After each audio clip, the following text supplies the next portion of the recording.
जों हिसाबै बरम लायाना আমার দুঃখ হয় এই কমিউনিস্টদের যিনি প্রধান আমার ওনার প্রতি একটা আলাদা সম্মান ছিল, কিন্তু এখন কোথায় গেল?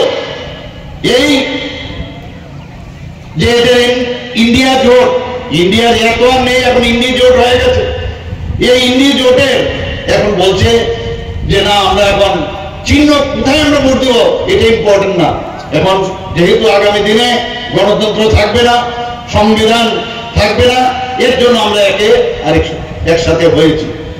বন্ধুগণ, সংবিধানের কথাই যদি আমরা বলি, আমাদের যিনি সংবিধানের প্রধান ছিলেন ডক্টর বি.আর. আম্বেদকর, উনি কোথাও বলেননি যে একই দেশে দুই বিধান, দুই প্রধান আর দুই নিশান থাকবে। তাহলে মাননীয় প্রধানমন্ত্রীজি 370 ধারা যখন বিলোপ করলো, তো উনি তো সংবিধান বাঁচিয়েছেন, কোথায় সংবিধান নষ্ট হবে? এক জায়গায় বলা হয়েছে যদি ডক্টর বি.আর. আম্বেদকর এখন নিজেও ফিরে আসেন আর উনি যদি চান সংবিধান পরিবর্তন করবে, সেটাও সম্ভব না। সংবিধান কোন সময় পরিবর্তন করা যায় না।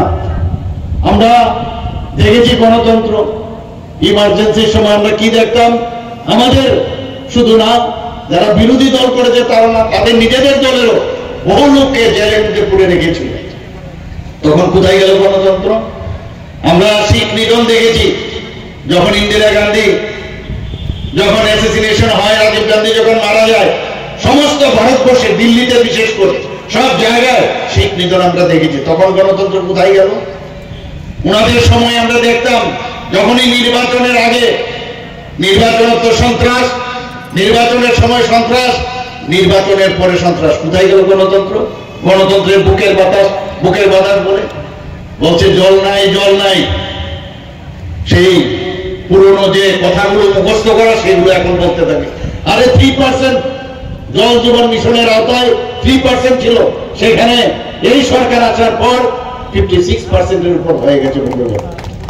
শুধু তাই নয়, আমাদের মাননীয় প্রধানমন্ত্রীজি বলছেন যে এতদিন এইবার আমাদের যে ইস্তেহার এবার বানিয়েছে ভারতীয় জনতা পার্টি, কি বলছেন যে এতদিন ধরে আমরা ফ্রি গ্যাস কানেকশন দিয়েছি, গ্যাসের সিলিন্ডার দিয়েছি, এবং এই ইস্তেহারে বলা হয়েছে কি এবার পাইপের মাধ্যমে গ্যাস দেওয়া হবে, এই ইস্তেহারে বলা হয়েছে।